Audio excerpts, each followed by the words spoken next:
असां सभिनी मुसलमाननि खे रमज़ान जो एहतराम। हाणे अची वञूं था कुझु साइड इफेक्ट्स ते। तयारी जे हिकिड़े मसइले ते ॾाढो नाज़ुक मसइलो आहे।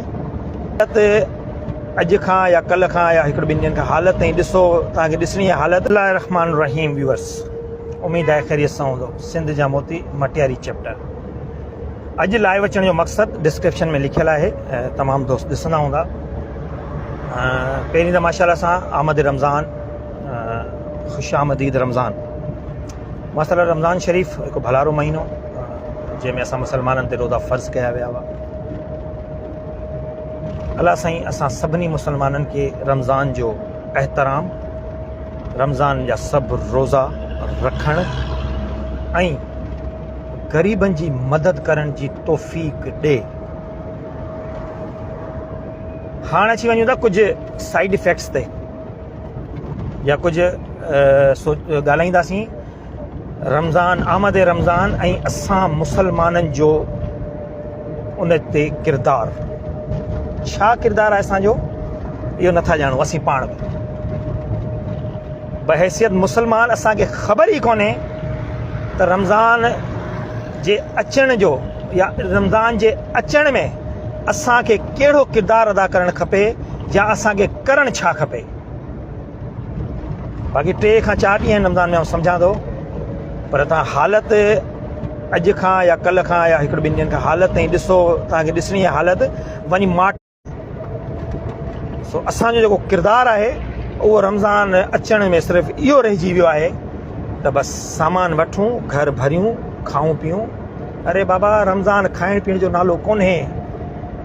रमज़ान उल मुबारक सबर जो नालो आहे, सबर जो। खाइण पीअण, घुमण फिरण, ही खाओ हू खाओ, ही वठो ही वठो, ही शइ वठो हू शइ वठो। हींअर माना रमज़ान जी इस्तक़बाल जी माना इहा पोज़ीशन आहे। माफ़ु कजो, तमामु दोस्तनि खां माज़रत थो चवां त थी सघे थो मुंहिंजी ॻाल्हि कंहिं दोस्तनि खे बुरी बि लॻे, पर जेका रियलिटी आहे अगरि दिलि सां सोचींदो न, दिलि सां, त तव्हांखे वाक़ई इहा फील थींदी ॻाल्हि त यार भाऊ ॻाल्हि सही पियो करे भाऊ, त वाक़ई असां रमज़ान खे रुॻो हींअर खाइण, हेॾो वॾो दस्तरखान हुजे, सभु शइ दुनिया जी हुन में पयल हुजे, कयो, बिल्कुलु कयो। रमज़ान आहे, खाइण पीअण खपे, मना बि कोन्हे। अहिड़ी हालत मूं कोशिशि कई त मार्ट ते वञी तव्हां दोस्तनि खे लाइव उते जा मंज़र ॾेखारियां, पर इहो बि बहितर सम्झो न, कंहिंखे बुरो लॻी वञे या को चवे त बाबा तूं केरु इहो करण वारो। त मां पंहिंजी दिलि जी ॻाल्हि थो ॿुधायां, ॿियनि दोस्तनि जी दिलि में छा आहे उहो दोस्तनि खे ख़बर हूंदी, पर मक़सदु इहो आहे त रमज़ान क़ुर्बानी जो महीनो आहे। रमज़ान इबादत ईंदी त तुंहिंजे पाड़ेसी 3 वक़्त या 2 वक़्त या हिकिड़े वक़्त मानी लाइ बुखियो हो, तुंहिंजा दस्तरख़्वान हेॾा वॾा वधिया पिया हुआ। त ख़ुदारा कुझु उन्हनि जो बि ख़्यालु कयो, कुझु पंहिंजी ख़ुशियुनि में उन्हनि खे बि शामिलु कयो, कुझु पंहिंजे हिसे मां उन्हनि खे बि हिसो ॾियो, ताकी हू बि रमज़ान शरीफ़ सुठो गुज़ारे सघनि। तमामु दोस्तनि जी महिरबानी, जेके मुंहिंजी वीडियो ॾिसनि पिया, ॿुधनि पिया, दोस्तनि खे हथु वधी अर्ज़ु त शेयर ज़रूरु कंदो। अच्छा, हाणे अची वञूं था मटियारी जे हिकिड़े मसइले ते। ॾाढो नाज़ुक मसइलो आहे। हर को दोस्त उन मसइले ते ॻाल्हाइण खां तमामु घणो लवाए बि थो, टिॼे बि थो। भला वालम छा लाइ थो टिॼे, छा लाइ हुन मामले ते केरु ॻाल्हाइण लाइ तयारु कोन्हे, ऐं हुन में नथो कुझु चई सघां। ऐं पंहिंजा ओपिनियन ॾियां थो।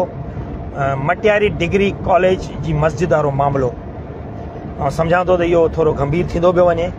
दुकानदारनि जो सामान बि ॿाहिरि सॼो सड़े ख़राबु पियो थिए।